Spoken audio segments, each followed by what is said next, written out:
Bienvenidos sean todos, mi nombre es Carlos Perdomo y en esta ocasión vamos a resolver un problema para la clase de mecánica clásica. En este caso, el problema es el ejercicio 8.31 del libro de mecánica clásica de John R. Taylor. Nos menciona el enunciado que consideremos el movimiento de dos partículas sujetas a una fuerza del inverso cuadrado y nos hacen la aclaración aquí que es una fuerza repulsiva. Por ejemplo, el que tenemos cuando hay dos cargas positivas, ¿no? Demostrar que este sistema no tiene estados con una energía menor que cero, medido en el centro de masa del sistema, y que todos los estados con energía mayor que cero, el movimiento relativo hace pues una hipérbola. Y nos solicitan esbozar cómo sería esa órbita típica. Nos dan algunos tips, pero el más importante es considerar que la fuerza en este caso es una fuerza positiva, ¿no? Donde gamma, pues, es un valor constante. Entonces tenemos que la fuerza es igual a un número positivo gamma sobre r cuadrado. Podemos asumir inmediatamente de que gamma va a ser un número positivo. Se preguntarán ustedes quién es gamma, pues esto depende de la fuerza. Si hablamos, por ejemplo, de dos cargas positivas, gamma sería la constante de Coulomb por el producto de las dos cargas. En el caso de la fuerza gravitacional sería la constante gravitacional por el producto de las masas. Pero en este caso entonces tenemos para un caso general. Ahora bien, ustedes saben que si tenemos una fuerza inversamente al cuadrado, una fuerza al inverso cuadrado, su energía potencial asociada es una fuerza, pues, que va a ser en este caso gamma dividido entre R. Siempre gamma siendo un número positivo. Ahora bien, recordemos que la energía total es igual a la suma de la energía cinética más la energía potencial. La energía cinética, de hecho, siempre es positivo, ¿no? Recuerden que era un medio de la masa por la velocidad al cuadrado. En el caso más general, pues eso era un número positivo porque la velocidad, aunque la velocidad pudiese ser negativa, al ser elevado al cuadrado siempre iba a ser positivo. Y observemos algo, en este caso la energía va a ser la energía cinética más la energía potencial asociada. Vean ustedes que en este caso, como gamma es un número positivo, R pues siempre va a ser un número también positivo por el tipo de configuración que se tiene, ya que es una distancia. Así que podemos observar entonces que esta cantidad siempre nos va a dar un valor de energía positivo. Así que con eso logramos corroborar lo que menciona el enunciado, que la energía para este tipo de sistema va a ser siempre un número positivo, ya que la energía cinética y la energía potencial son números positivos. Ahora bien, vamos a continuar y vamos a demostrar que para una energía positiva, el movimiento pues hace una hipérbola. Así que vamos a recurrir a la ecuación de la órbita que pues luego de hacer una sustitución bastante ingeniosa, la idea de una ecuación de la órbita es tener una ecuación de la forma R, que sería el radio, ¿no? En función del ángulo. Para ello, haciendo una sustitución donde decimos que R va a ser igual a 1 sobre U, llegamos a una ecuación diferencial que para efectos prácticos no vamos a demostrar.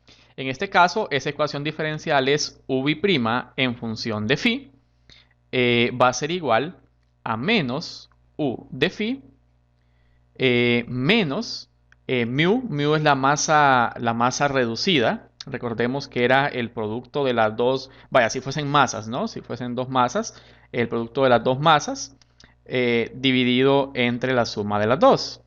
¿Ok?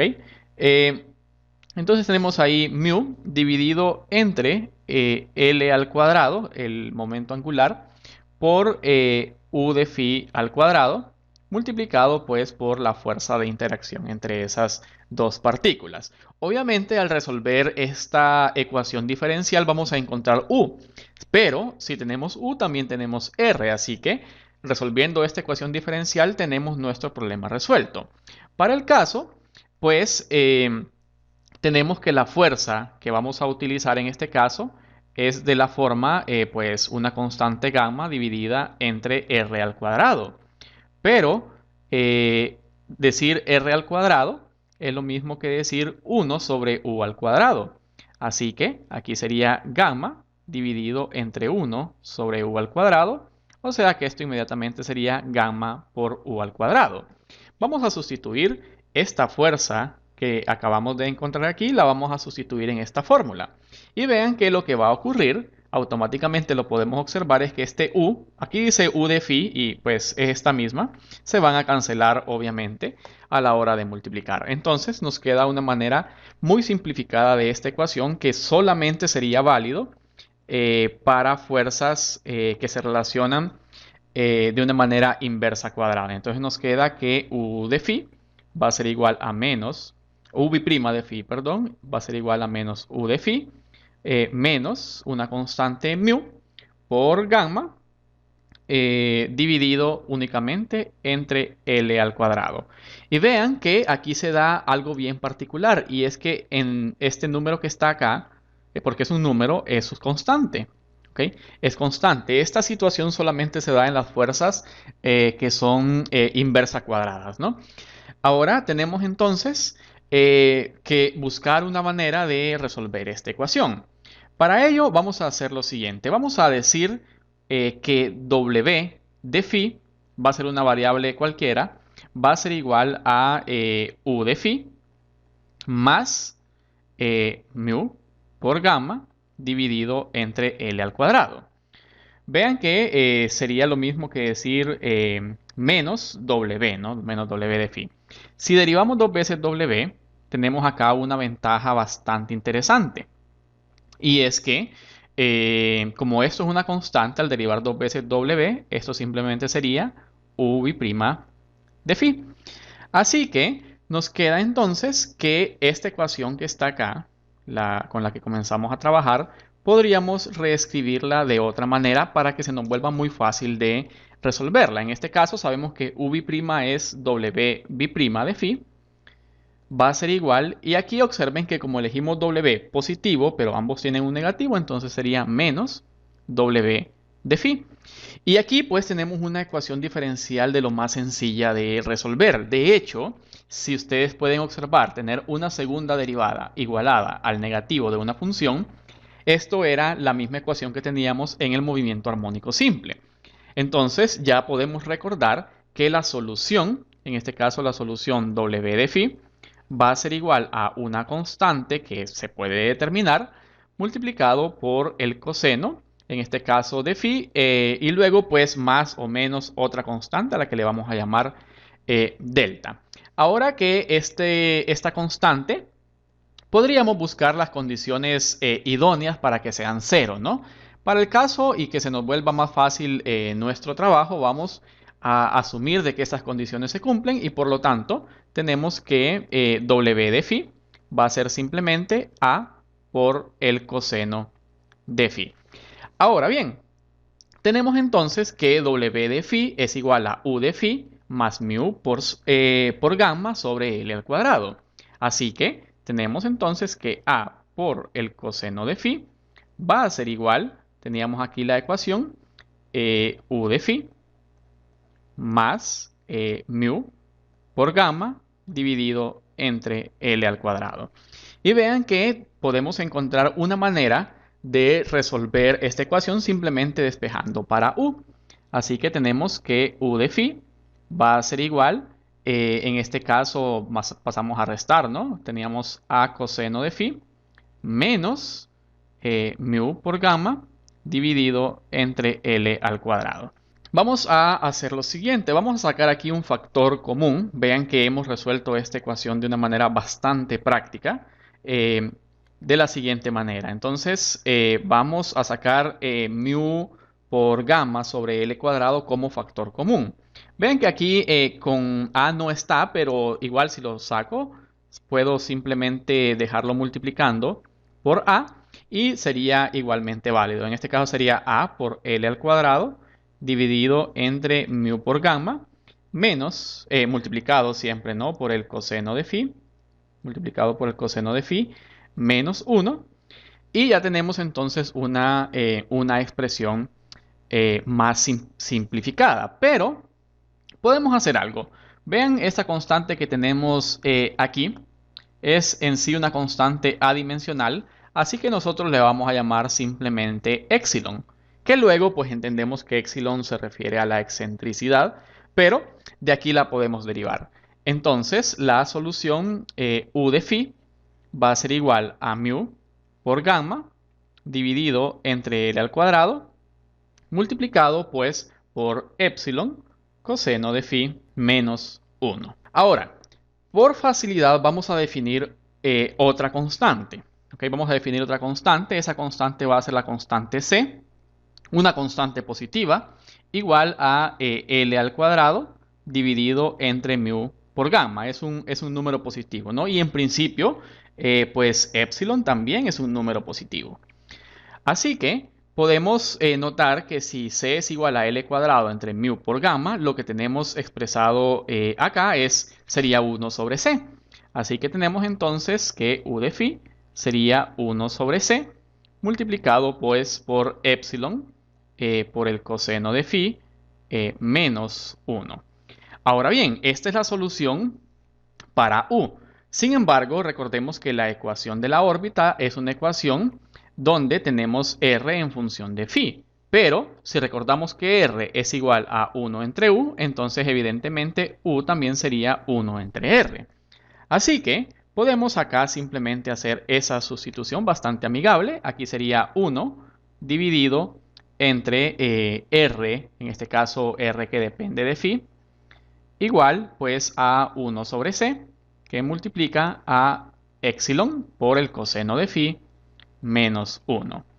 Así que de aquí en adelante pues lo que toca es un simple despeje. Pasamos R de phi a multiplicar, C pasa a multiplicar con el 1 y lo que está entre corchetes pasa a dividir. Entonces nos queda la ecuación que R de phi sería igual a C dividido entre epsilon por el coseno de phi menos 1. Y tenemos aquí entonces la ecuación de la órbita, un resultado bastante esperado en este caso, pero que nos va a ser de mucha utilidad para poder hacer la demostración que queremos. Ahora bien, antes de demostrar que para valores de la energía positivos, okay, vamos a tener hipérbolas, tenemos que relacionar la energía con la excentricidad. Para ello vamos a utilizar esta ecuación que tenemos aquí. Nos dice la ecuación que la energía es igual a gamma al cuadrado por mu dividido entre 2 veces L cuadrado multiplicado por epsilon al cuadrado menos 1. Ahora bien, recordemos que para este problema no hay valores de energía negativos, es decir, que evidentemente la energía es un número positivo.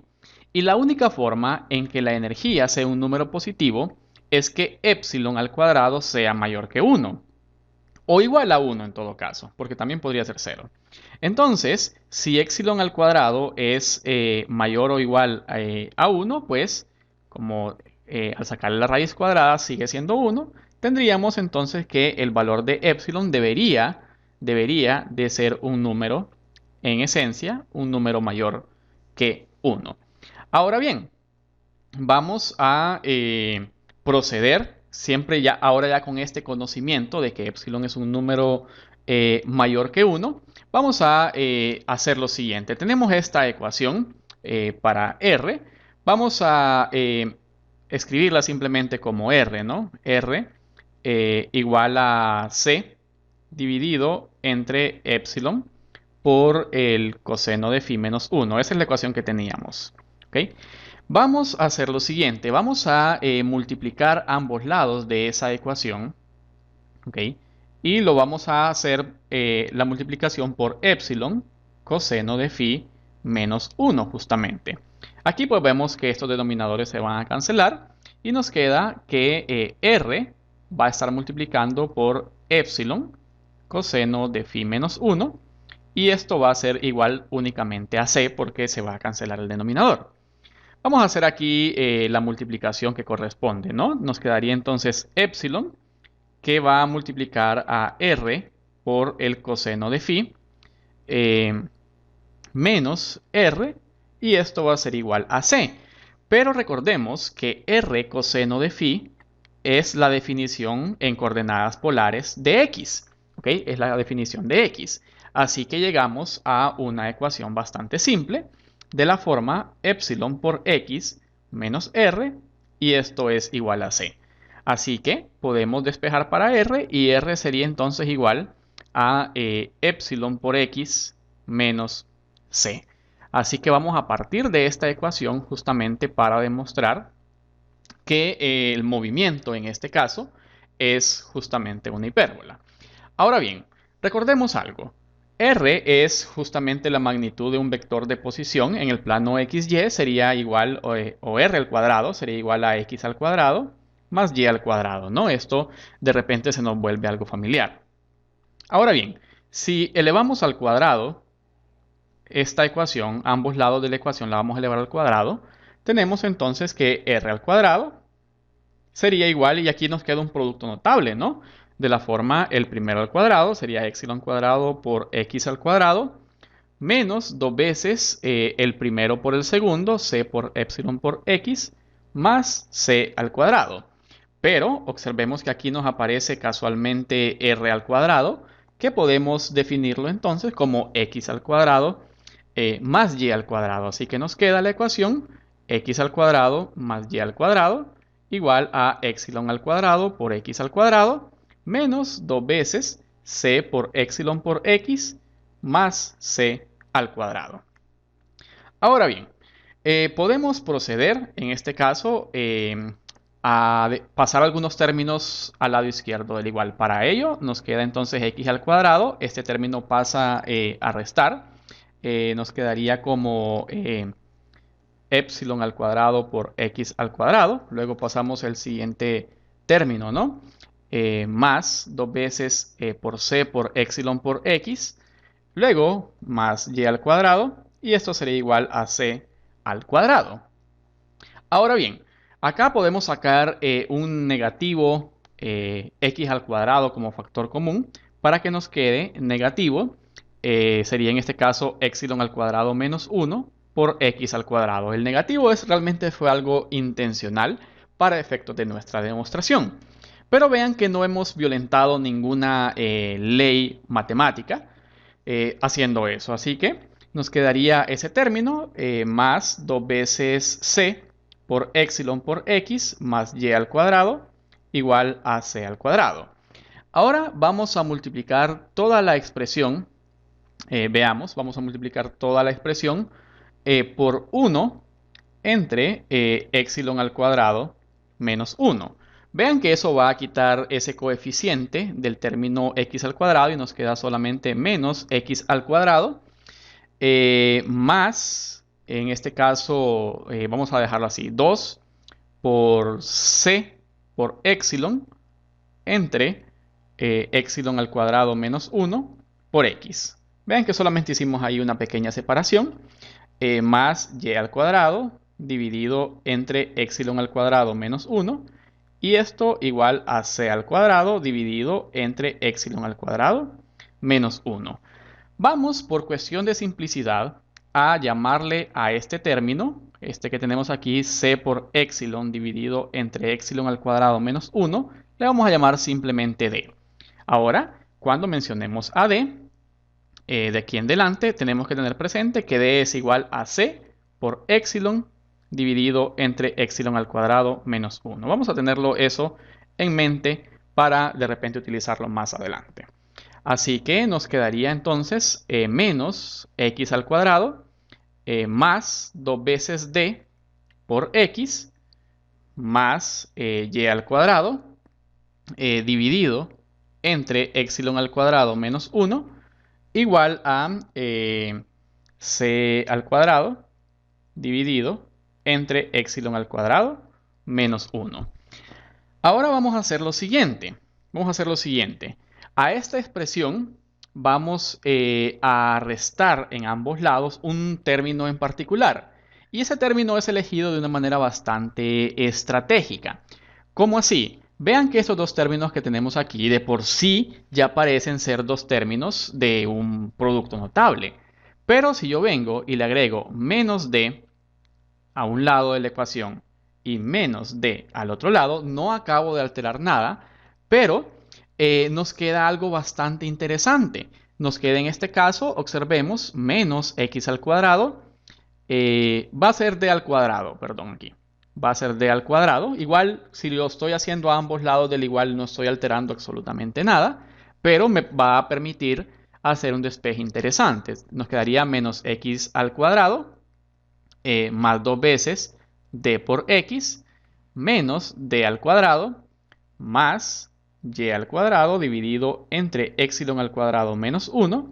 Y esto va a ser igual a c al cuadrado dividido entre epsilon al cuadrado menos 1 menos d al cuadrado. Vean que ese d es este mismo término que está aquí. O sea que esto bien podríamos escribirlo como c al cuadrado por epsilon al cuadrado dividido entre epsilon al cuadrado menos 1 también elevado al cuadrado. Eso sería justamente d al cuadrado. Ahora, si multiplicamos toda esta expresión, podemos hacerlo, multiplicar toda la expresión por menos 1, nos quedaría algo bastante simple. Vean que en este caso sería x al cuadrado menos 2 veces d por x más d al cuadrado menos y al cuadrado dividido entre epsilon al cuadrado menos 1. Y aquí esto pues sería c al cuadrado, epsilon al cuadrado, entre epsilon al cuadrado menos 1 elevado al cuadrado, menos c al cuadrado dividido entre epsilon al cuadrado menos 1. Y vean qué sorpresa, aquí apareció justamente lo que andábamos buscando. Esto es un producto notable, pues podemos observar claramente que de la forma x menos d al cuadrado. ¿Okay? X menos d al cuadrado nos va a dar este resultado que tenemos aquí. Así que vamos a hacer unas simplificaciones. Vean que nos quedaría entonces x menos d elevado al cuadrado menos y al cuadrado dividido entre epsilon al cuadrado menos 1. Y aquí esto sería igual, podemos sacar de repente un factor común aquí, ¿no? C al cuadrado entre epsilon al cuadrado menos 1. Y eso pues estaría multiplicando a epsilon al cuadrado dividido entre epsilon al cuadrado menos 1 nada más. Y aquí simplemente menos 1. Este término de acá podríamos simplificarlo también. Veamos, nos queda x menos d elevado al cuadrado menos y al cuadrado dividido entre epsilon al cuadrado menos 1. Y esto sería igual a c al cuadrado entre epsilon al cuadrado menos 1 multiplicado por, aquí sería epsilon al cuadrado menos este término, ¿no? Menos epsilon al cuadrado y luego por el otro menos nos va a dar más 1. Todo esto dividido entre epsilon al cuadrado menos 1. Este más salió por el menos por menos, va a dar más. Vean qué curioso, este término se cancela y este como es 1, entonces nos queda una expresión cada vez más simple. X menos d al cuadrado menos y dividido entre epsilon al cuadrado menos 1 va a ser igual a c al cuadrado, porque sería c cuadrado por 1, dividido entre epsilon al cuadrado menos 1, también elevado al cuadrado. De hecho, este término podríamos escribirlo de una manera más simple, todo el término elevado al cuadrado. ¿Ok? Ahora bien, vamos a decir entonces, vamos a decir que este término que está aquí dentro del corchete, le vamos a llamar simplemente A. ¿Ok? Entonces tenemos ahí, porque observen que es constante, C, epsilon y 1 es constante, entonces A también es constante, ¿no? Donde A es igual a C por epsilon al cuadrado menos 1. Así que nos quedaría entonces la ecuación x menos d elevado al cuadrado menos y dividido entre epsilon al cuadrado menos 1 igual simplemente a una constante a al cuadrado. Ahora, ya con este resultado, estamos a punto de llegar a nuestra respuesta. Para ello, vamos a hacer lo siguiente. Vamos a dividir toda la ecuación, siempre y cuando lo hagamos en ambos lados de la ecuación, no alteramos nada, ¿no? Lo vamos a dividir todo entre a al cuadrado. Y así que nos va a quedar entonces x menos d al cuadrado dividido entre a al cuadrado menos y dividido entre a al cuadrado por epsilon al cuadrado menos 1 igual a 1 simplemente. Entonces vean que de repente aquí podríamos tener otra constante. ¿Ok? Tenemos otra constante que es este denominador. Vamos a decir que b al cuadrado va a ser igual a al cuadrado por epsilon al cuadrado menos 1. ¿Ok? Porque total, esto es una constante, esto es un número, entonces podemos simplemente llamarle b al cuadrado. Y de esa manera nos queda entonces una ecuación de la forma x menos d al cuadrado dividido entre a al cuadrado menos y, aquí por cierto este y estaba al cuadrado, así lo traíamos desde arriba, y al cuadrado, ¿ok? Menos y al cuadrado dividido entre b al cuadrado, y esto es igual a 1. Y, oh sorpresa, esta ecuación que tenemos aquí la podemos buscar en cualquier texto de trigonometría, pero esta es la ecuación que corresponde a una hipérbola. ¿Okay? Tenemos entonces que el desplazamiento, porque todo partió de la ecuación de la órbita, si ustedes pueden hacer memoria, solo fue un poco de álgebra ahí, pero todo partió de la ecuación de la trayectoria, o la ecuación de la órbita, como le llamamos normalmente. ¿Okay? Tenemos la ecuación de la órbita y con un poco de álgebra desde esa ecuación, llegamos a que en realidad esa ecuación pues es la de una hipérbola. Entonces, ¿cómo se miraría más o menos la órbita para nuestro problema? Pues vaya, vamos a dejar como referencia uno de los dos cuerpos, es decir, que el movimiento relativo va a ser visto desde uno de los dos cuerpos. Entonces vamos a suponer que el objeto o el cuerpo número 2 lo vamos a dejar como referencia, ¿no? El objeto número 2. Entonces podemos deducir de esta ecuación, ya que nos dice x menos d sobre a al cuadrado, que en un punto por aquí, que se encuentra pues a una distancia a más d, ¿ok? A una distancia a más d, pues ese va a ser el punto más cercano por el cual va a pasar el otro objeto o el otro, sí, serían planetas si en caso fuesen planetas, pero podríamos pensar en cargas en realidad. Pero si tuviésemos entonces esa segunda carga, que esta llevaría su órbita, entonces pasaría más o menos de esta manera. Vean que como son fuerzas repulsivas, se acerca, pero luego se va alejando en forma justamente de una hipérbola. Entonces con esto ya dejamos demostrado nuestro problema y esa pues sería la solución. Como siempre, esperando que les sea de utilidad, nos vemos en un próximo video. Muchas gracias.